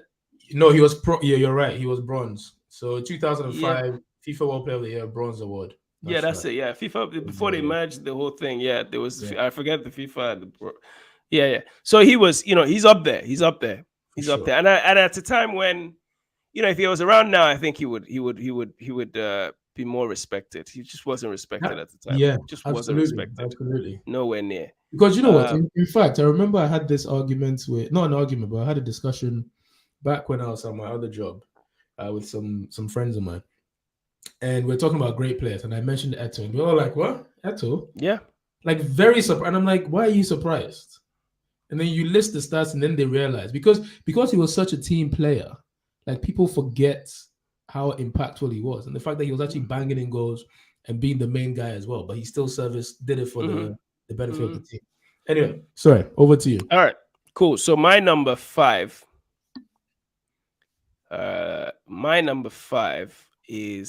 comes as no surprise. He should be in the top 5 for everybody at least. George Upong-Weah, Liberian legend, current president of Liberia, the only African to win a Ballon d'Or. I have him at number 5 because, in all honesty, with George Weah, he had like 2 amazing seasons. Beyond that, because he came to Chelsea later, and of course you heard, I don't know if you ever heard the story of Harry Redknapp, like going to scout him and like, nah, and like pass it. Yeah. He didn't set the world alight, but he had 2 amazing seasons, and he was really like an amalgamation of what we see with Drogba and actually 20-year Boa. This like ability to just bully and shoot from anywhere. That was really what made him. So it seemed like a fluke, but no, it wasn't. It just goes to show you how these things are. So George Weah I have at number 5. At number 4, I have this man. You have him all the way down at like 15 or something. I have him right up there. Because again, if we use the George Weah comparison, kind of won a few African Player of the Year titles, not a Ballon d'Or, but again, he had the heart condition. But it's what he was able to do. The clutch moments, Atlanta 1996, the periods for Arsenal, even later in his career when he was pretty much done, what he was able to do was significant. So I have Nwankwo Kanu at number 4. Okay. Number 3 is my number 3 has to be this man. Okay. Now Didier Drogba, you've already talked about. We both went for Didier at number 3. Okay. Didier Drogba, and it's one of those ones where you have to be very, very careful what you're picking for. Didier Drogba was a collection of impact on the field and off the field. He was the legendary. This is a man who, from the age of 5 or 6, was living in France, but still chose. Okay, maybe it wasn't chosen for him. Maybe it was chosen for a brother. He didn't go to Clairefontaine to play for France, but he still made the decision to go back to Ivory Coast and play for Ivory Coast. He didn't force and try to get in the French team. He went back home to play there. And obviously you see the crisis that they had in Ivory Coast, how impactful he was in mediating. I mean, that's what a footballer is supposed to do. But it's also the impact this guy has when you go to Africa, how people feel. That's why I had all these Yekinis and all these people. Because when I go to Egypt, when I go to different places, you mention Nigeria, people of a certain age always talk about Yekini. Drogba is going to be that guy for the next decade. People will always talk. You say Ivory Coast. I don't think people know anything about Ivory Coast other than Drogba. You understand? So we're talking about those moments. And then on top of that, he was a big game player. So without question, for me, I cannot do anything but give him number 3. Number 2 has to be this guy. There's no two ways about it. Any way you look at it, I think how many African Player of the Years? 3 or 4? I don't know. It's not even important anymore because his numbers alone as an African player in the top leagues in Europe, you cannot disrespect Samuel Eto'o. Check this out. So his time at Barcelona, 5 years, yeah? First year, 37 games, 25 goals. Second year, 34 games, 26 goals. Third year, I think he was injured, 19 games, 11 goals. Fourth year, 18 games, 16 goals. Fifth year, 36 goals, 36 games, 30 goals. So that's 140. The Messi, Thierry Henry year. Yeah, so that's 108 goals in 144 games. That's mad. And then two seasons at Inter Milan, I think. So look, he's not a pushover. This is a guy who was at Mallorca, pushing through at Mallorca. I never forgot watching La Liga highlights in the early 2000s and seeing this guy like, man, this guy should really go to a top team. He's too good for Mallorca. But that's neither here nor there. Maybe I should give my number 1 since you started. Sure. Okay.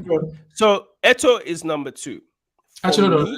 Let me give my number 1 because it's one that you've already mentioned, and then you can do your big reveal because I'm curious to see who your number 1 is. Okay. So my number 1 was, I think, your number 5, George Weah. George Opong Weah. Yeah. Now the reason why George Weah picked Eto'o to number 1 is simply the fact that he is the only African player to win the Ballon d'Or. Now, fair enough, he only had 2 good seasons. Again, this was before our time. 2 amazing seasons. 2 amazing. It was before our time, but his name, I mean, like you said, he's the president of Liberia now. That's how big his name was because of what he achieved. And that, I can only imagine the impact it had socially to have an African player being crowned the Ballon d'Or. Yeah. And I'm sure that's he's leveraged that into his presidency and everything. So yeah. For me, I only started really watching him in the late 90s, when he came to Chelsea, like that's and the AC Milan. That was our time. Yeah. That was our time. So like, he didn't really like nothing excited me about him, But those 2 amazing years he had were obviously very impactful, and credit to them for giving him the award. So he's your number 1. My number 1, okay. I don't even know if he was I think he was like your number 15 or something like that. Really? Yeah, something like that. Okay. Can you guess who it is? No, go on. Okay. Impact. Roger Milla. Impact. This guy, as a young boy, the dance is one thing. The dance is one thing. It's quite another thing to inspire a generation of young African children who are watching this thing on their TV at a time. You see, timing is also important. At a time when we are not seeing a lot of African footballers set the world alight. So the World Cup became crucial because at that time, club football, African players would play at like B-level teams and so on. We weren't really playing in top, with the exception of Abedi at Marseille, and maybe I'm just trying to think who else in the early 90s. Yeah. So Abedi Pele, coming from, not the greatest clubs, but still what he was able to do on the world stage. That World Cup becomes very, very important for everybody. 1990 and 94 for me. And because of that, it's the single most important moment in my footballing life. Because I realized then that football has an impact on people and society because of how he made us Africans feel. So for me, that's Roger Milla. Okay. And I think everybody needs to go back and see highlights of the England. First of all, the Argentina versus Cameroon match in the opening 1990 World Cup. And of course, the Russia game in 1994 against Cameroon in the USA 94. Amazing. I mean, there's some top players there. I don't know if there are any players that we left out, Can't think of any, but sorry, I just noticed in the comments, Kalunda said no East Africans. The thing is, I'm not sure which team. I'm trying to think of which East Africans. East Africa. I mean, we have to be realistic about this thing. Like, give me East African players that we could. I'm just trying to think. Can't really think of any at the moment. Even Southern African players, like you could have brought maybe like Quentin Fortune in the top 20, something. Maybe Quentin. No, not Quentin Fortune. I wouldn't have put top 20. I would have put maybe Benedict McCarthy, Benny McCarthy, Mark Fish, maybe the defender. Nah, I'd rather put Radebe, man. Radebe was better. Lucas Radebe, yeah. Lucas Radebe. That's in Southern Africa. Yeah. I've got Kalusha for Zambia, but not East Africa. I'm just trying to think who else. Like even today, East Africa are known for their football, really. No, not really. I mean, I remember Kenya giving us a hard time qualifying for a World Cup one time. Angola had a low period where they had that boy that played for United. What's his name again? What's his name? United. That Angolan boy. Oh, God, it escapes me. They played in the 2006 World Cup. They qualified over Nigeria. So anyway, what's his name? Where do I find it? CH something. Anyway, so Kofi. Manucho. All right. Nah, Manucho wasn't all Manucho, yeah. So, but that's Angola. That's Southern Africa. So anyway, before we round up, okay. Yeah. Couple of games coming up. Yeah. We did our predictions last week, but we talked, and at the start of the show, we talked about how the African teams are doing in general. Not doing very well, but it seems like things are changing. I think Senegal has a chance to qualify. Cameroon is about to play their second game. Morocco obviously did a big thing today by beating Belgium. Yeah. Belgium, thank you. And then we have Morocco beat Belgium, and then we have Cameroon lost to Switzerland, but still has a chance to do well. Who else am I leaving out? Tunisia is just terrible. I don't know how they keep making it to the World Cup. I don't know, just terrible. They always just embarrass themselves. But anyway, So except that they beat Nigeria in the African Nations Cup, which is even sadder. But anyway, long story short, I think we should start rounding up. So just give me your thoughts on upcoming matches in the World Cup. Okay, well, I'm going to start with my homeland. So I think, given what I said at the top of this podcast, I think... Do you think you guys will make it through to the next round? I think we can. I think we can. Do you think you will? I think we can. So I'm going to leave it there. If the manager actually allows them to play the game. Because right now, it's like, what have we got to lose? If we're going to go out, let's at least play and express ourselves. If we go out, great experience. But we cannot play badly and then go out. It will play our identity way, and then lose and go out. Because then it's a lose-lose. Not only are we out, but we didn't even play our own style. So I'd rather we play our style, and then if we lose, fair enough. And also the two games that we've got is against South Korea and Uruguay. As I said, the other mission for us Ghanaians is to beat Uruguay. We have to avenge 2010. So if we do that, I think that's our next game as well, if I'm not mistaken. I think it's Uruguay, and then we play South Korea next. I think South Korea will probably be the trickier of the two because they're very organized. But I think you can win both games, though. I think there's a chance if we are smart about it. But you know what you proved is you can defend. So it's about the balance. It's making sure you're not porous in midfield. And you're able to hold the. And actually, if you remember the game, actually, all the goals were really individual errors. You know, the penalty, that's defender slipping, and that stupid Jordan Ayew. I mean, the penalty is not really like that penalty. We shouldn't really talk about it too much because, I mean, it's soft at best. Soft. Like it's very soft. So even there. I mean, look, it's a hard. This is a World Cup.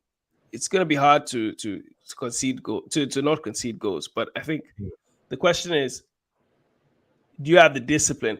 One thing we know with Ghana, you go all out. You go to the last minute.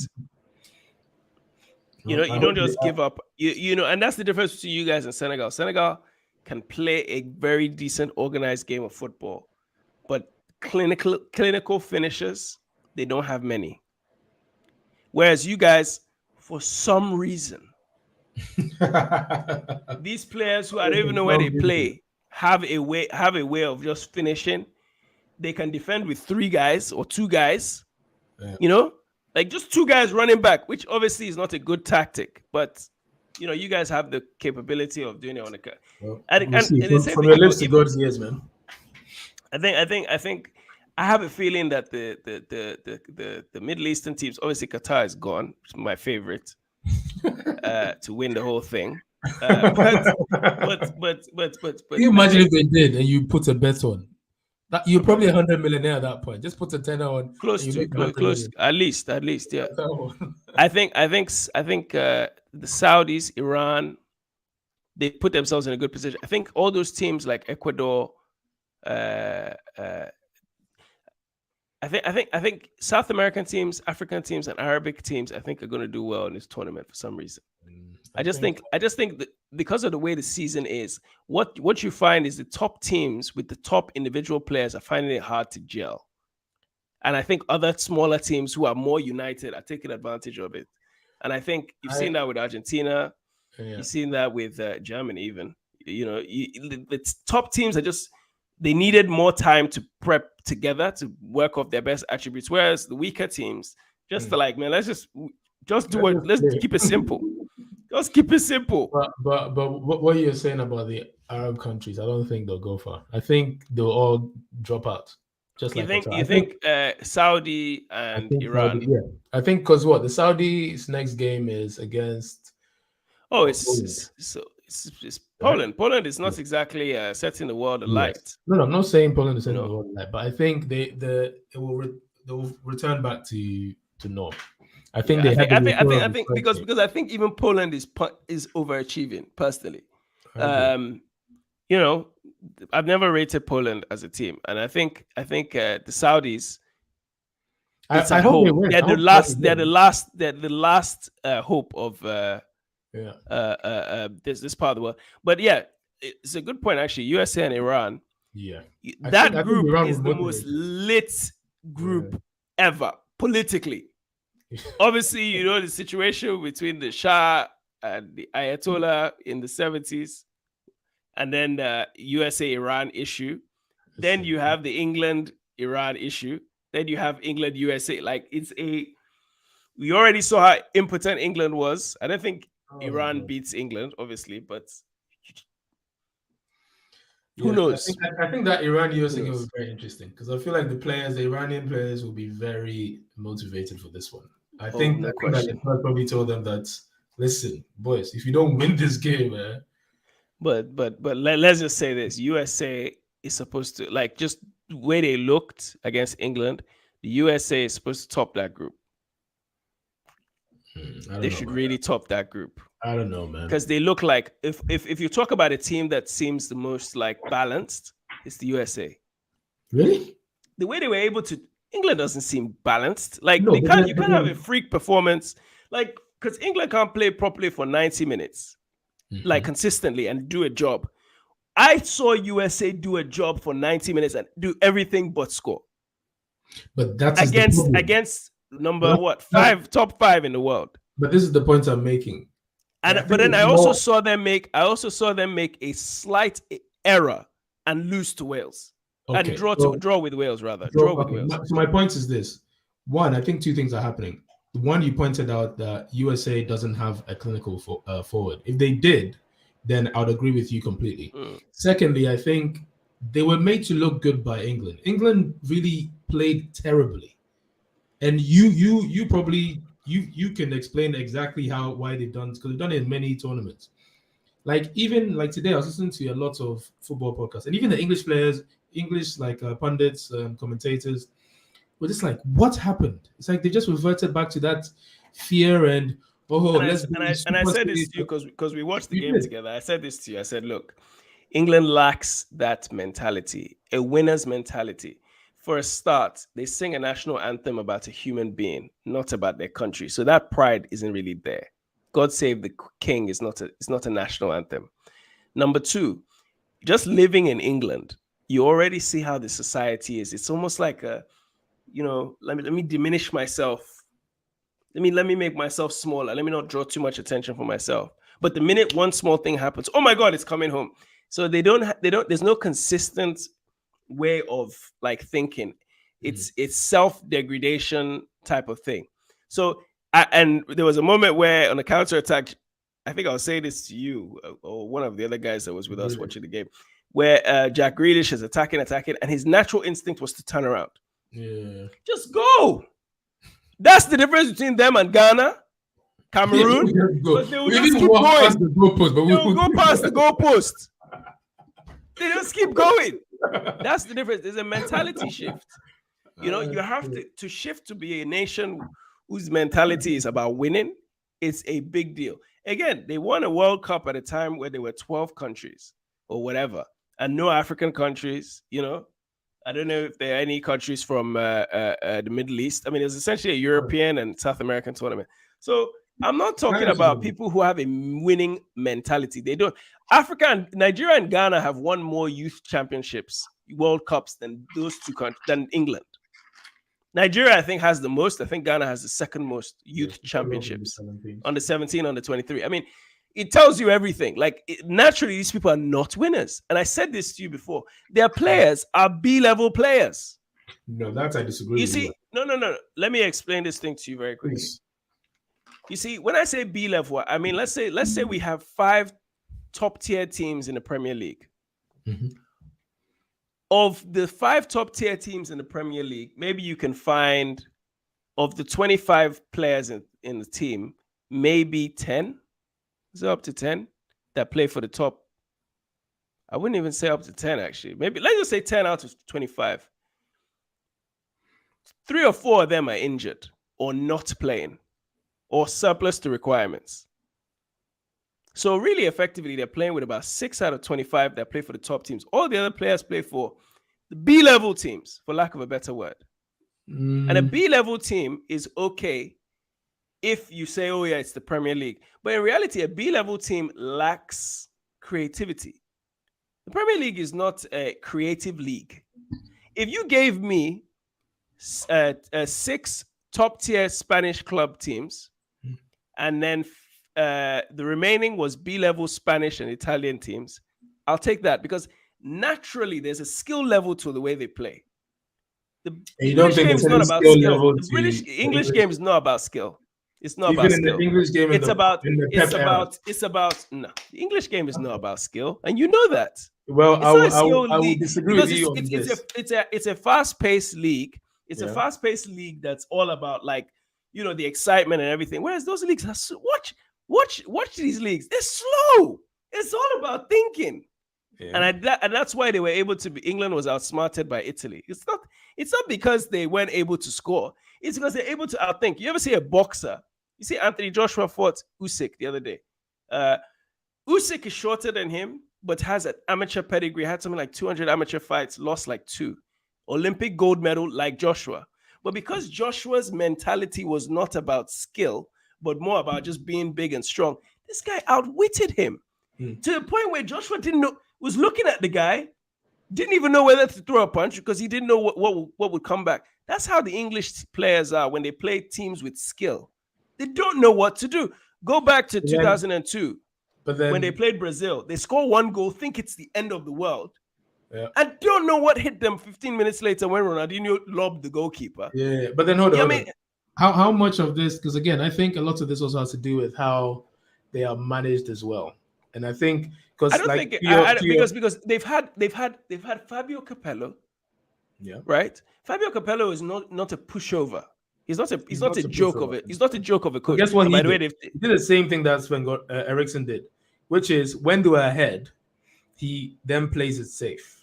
But in tournament football, I don't. But it's not even about that. I think they were also. I don't know if you know. I don't know if you've heard feedback about like how he was as the head of as the coach.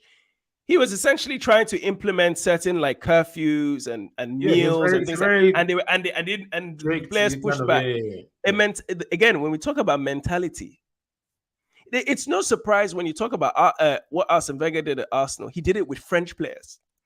or foreign players. In 91. There's a difference, though. No, 1990. No, I'm just giving you an example because English players, by definition, their culture is not one of discipline. It's not. A few of them are starting to do it more so now, but there's still a mental shift that English players don't have. Like, I disagree with I'm that. a winner. I think so. There's certain things I agree with you on, but certain things I disagree. I think the discipline thing, I disagree with that. I think Fabio Capello, during his time, he was bringing in ideas and mentality that existed during his heyday in the 90s, which did not gel with the modern time that he was managing England, because you don't have to do curfew, blah blah blah. There are better ways to deal with people. Like, that's why I love Ancelotti. Ancelotti treats you like a man, not a student, not a child. He treats you like a man. Just be here and perform. If you want to do anything, fair enough. But you see, Kofi, with all due respect, you've lived there 20 years. You've also adopted this English mentality. When somebody is trying to, when you give somebody the reins to run an organization or whatever, and you hire that person, a CEO, you say, I need you to this is the result I need. Your job is on the line. Yeah. I trust that guy. You have to do what he says. Even just to push back from it, and I don't think all the players did it, but certainly a few of them did. But even without talking about Fabio Capello, here we have the England team now. Again, you have a lot of players who their teams are essentially in the last year or two have been fighting relegation. A few English players have been fighting relegation, or have been fighting to stay in the top 10. Conor Cody, Calvin Phillips. No, but I'm talking of as part of the whole squad. Okay. Like their squad is either they've been fighting relegation or fighting for a place in a team. Like they're not.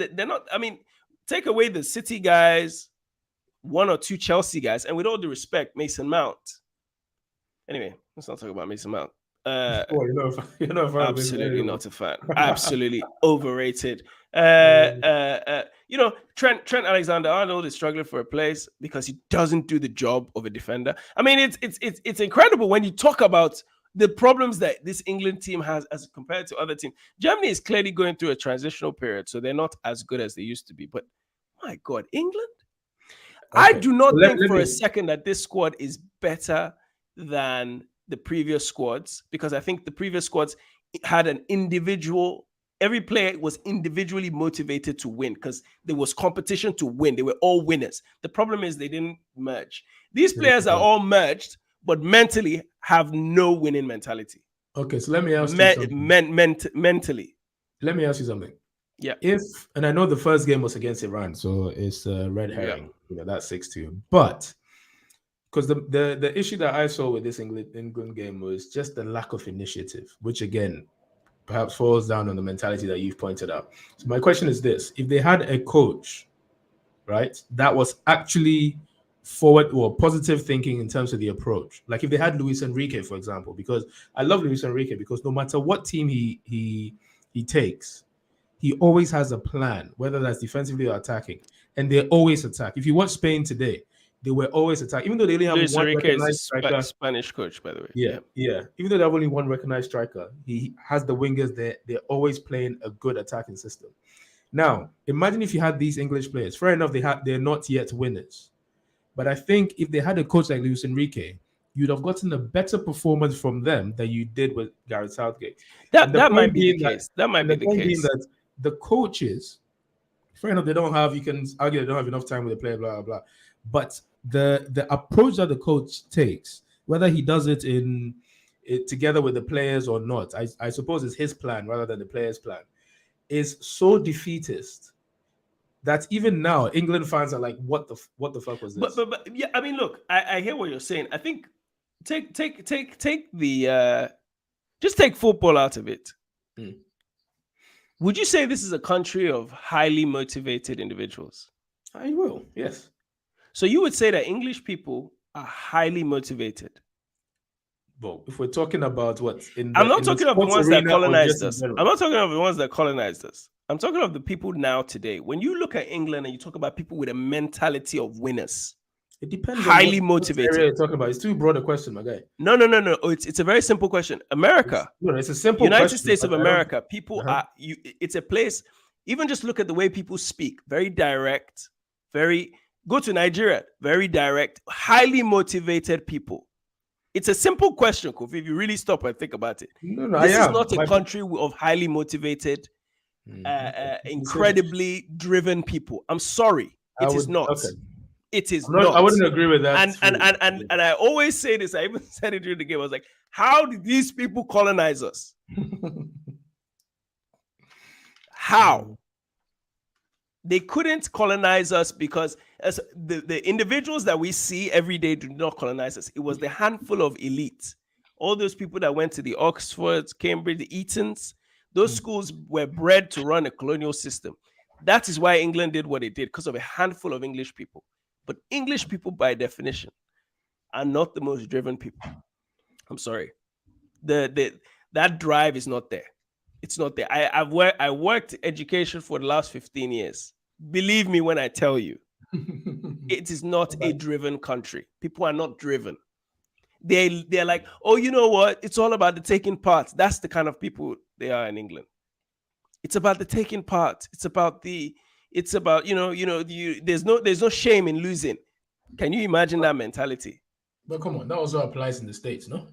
No. Americans? Yeah, of course. Why do you think? Go to Olympics. They still have participation. Go to the athletic. Go to Olympics. American athletes are known to dominate track and field.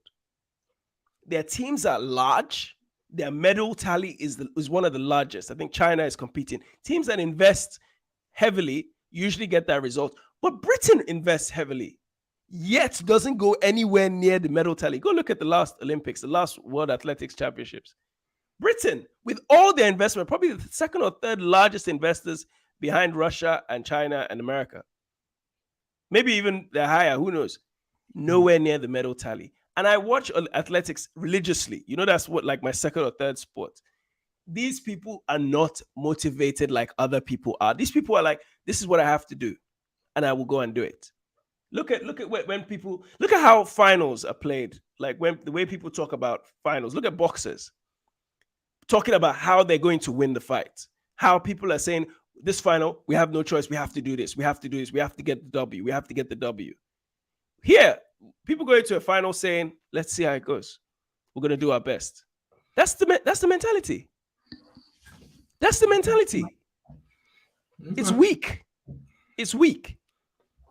Look at Nigeria and Ghana playing World Cup qualifier.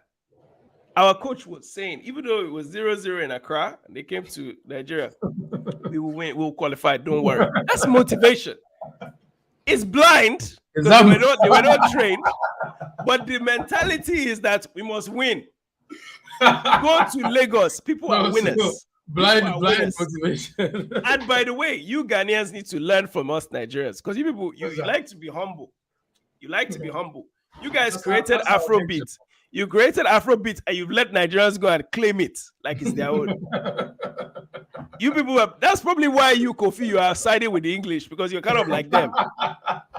Is that Nigerians, right? We're loud and proud.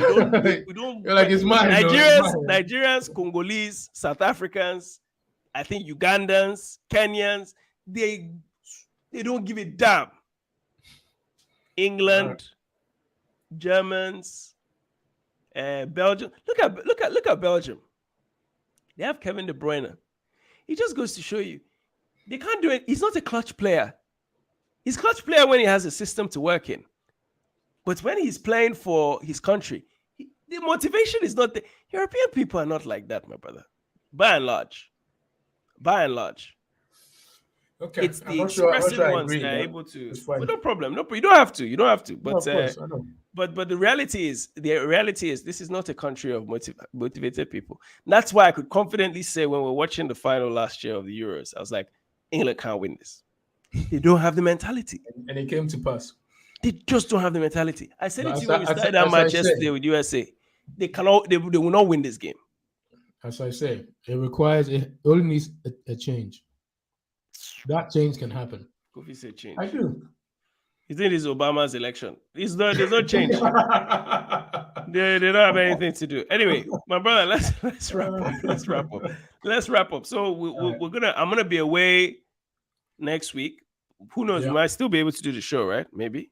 Yeah, if you have time, you're the one filming. So We might, you we want to tell might, the we audience might what be. you're up to? Yeah, I'll be in Egypt this week for next couple of weeks filming. So hopefully when I get back, I think we might be able to do it. I just need to make sure I have the equipment with me. But yeah, man. Going into a lot of stuff actually. Shooting a lot of stuff hopefully in the next couple of months after this Egypt thing. So very excited. So please tune in.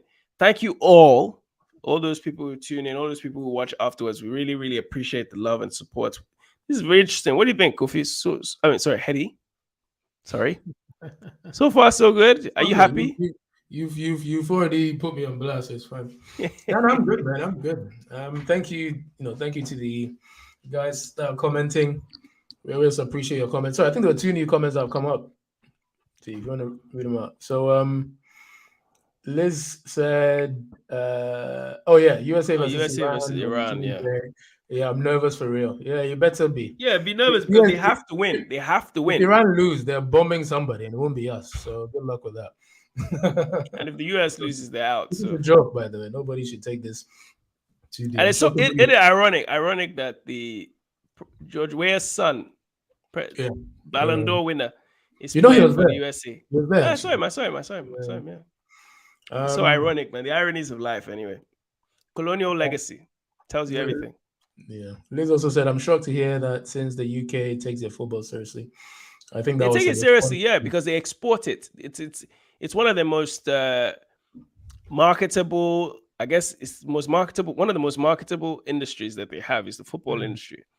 Yeah. But it's made up predominantly of foreign players in a league which is essentially has roots. Its cultures are here, but has been taken to a new level. I mean, when was the last time,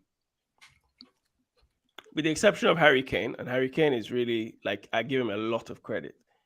But when was the last time? He has a winning mentality, if anybody does. Yeah, that's what I'm saying. He has a winning mentality. Harry Kane has a winning mentality. I think Sterling has one too, even though he's not a great player.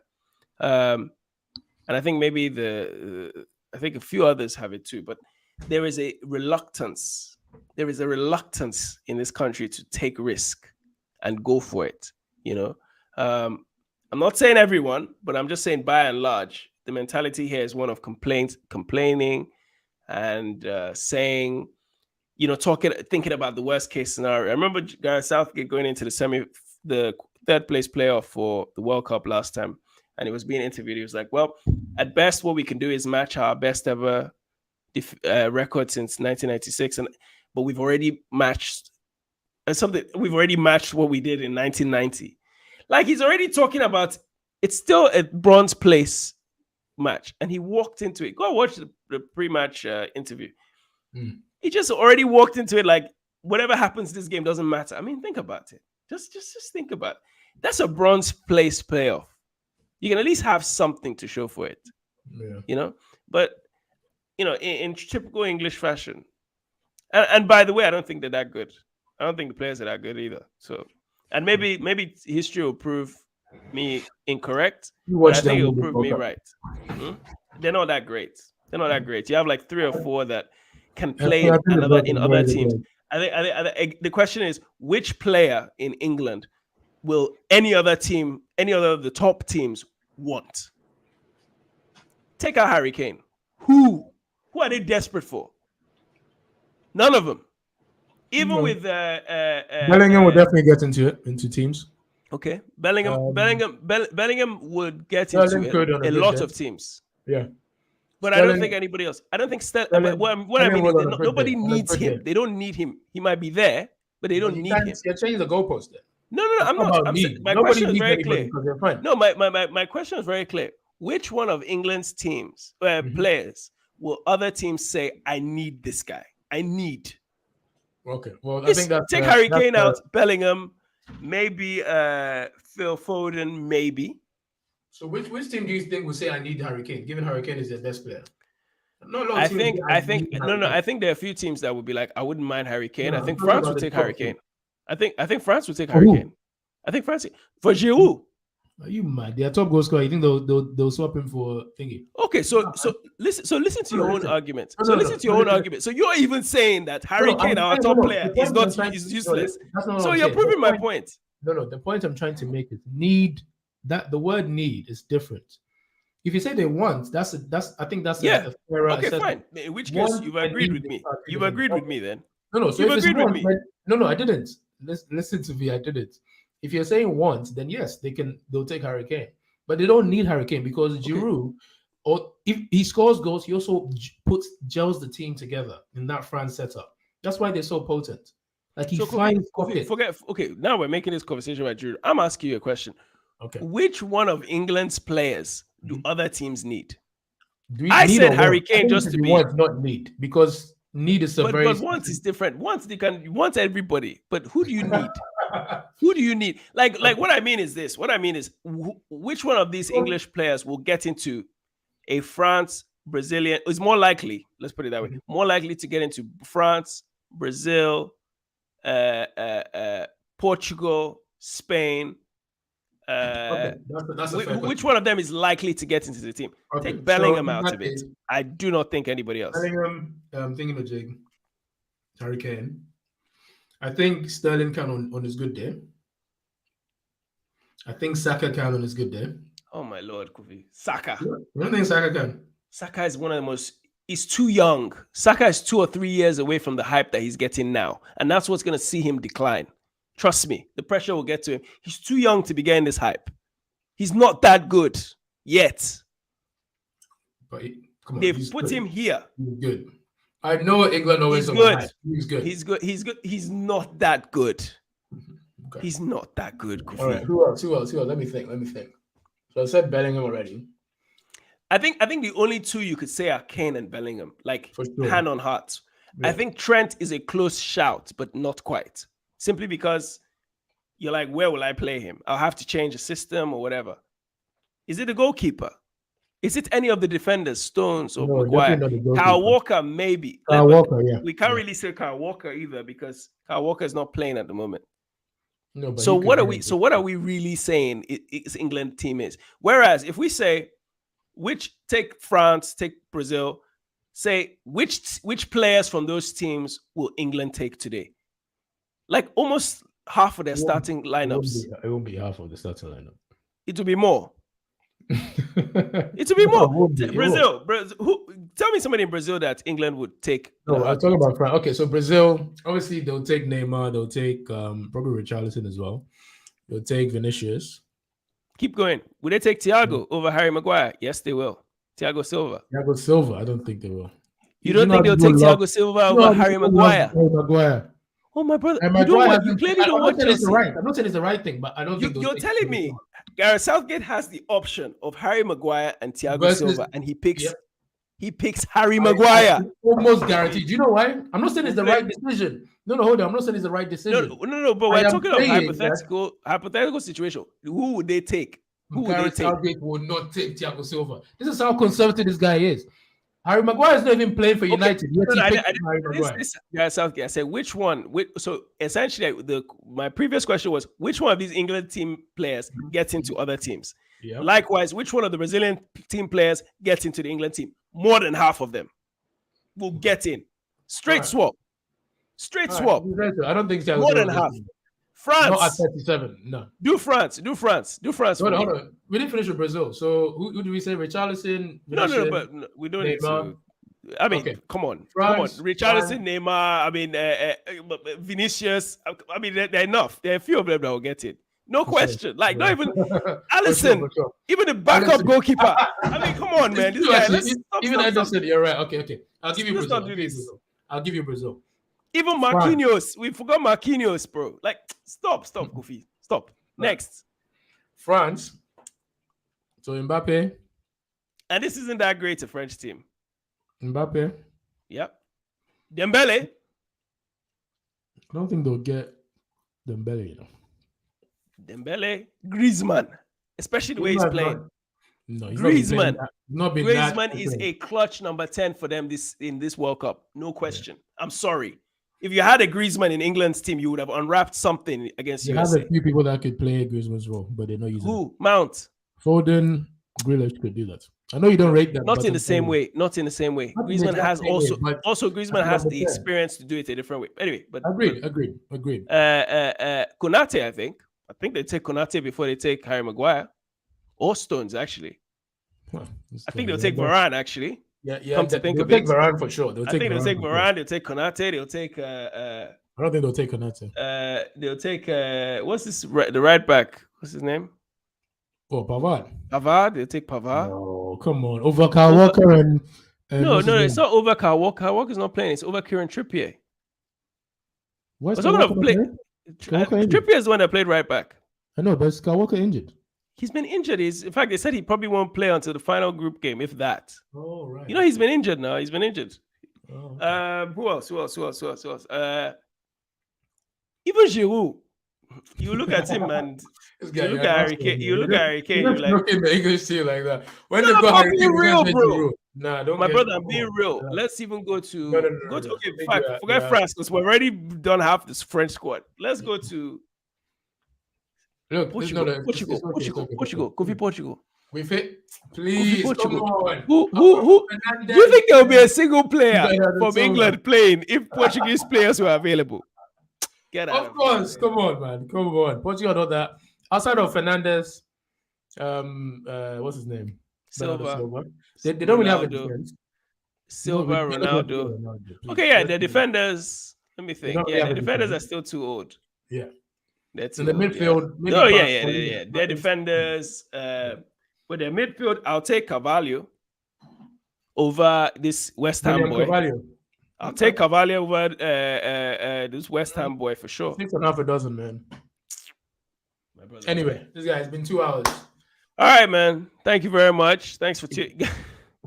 People are probably like exhausted with what we're saying, but we appreciate you guys tuning in. We'll be back again. Hopefully, we'll be talking about something other than football next time. So, Yeah. peace and love. We will try and do that. Uncle Hedy, thank you, my brother. Thank you, man. Talk soon.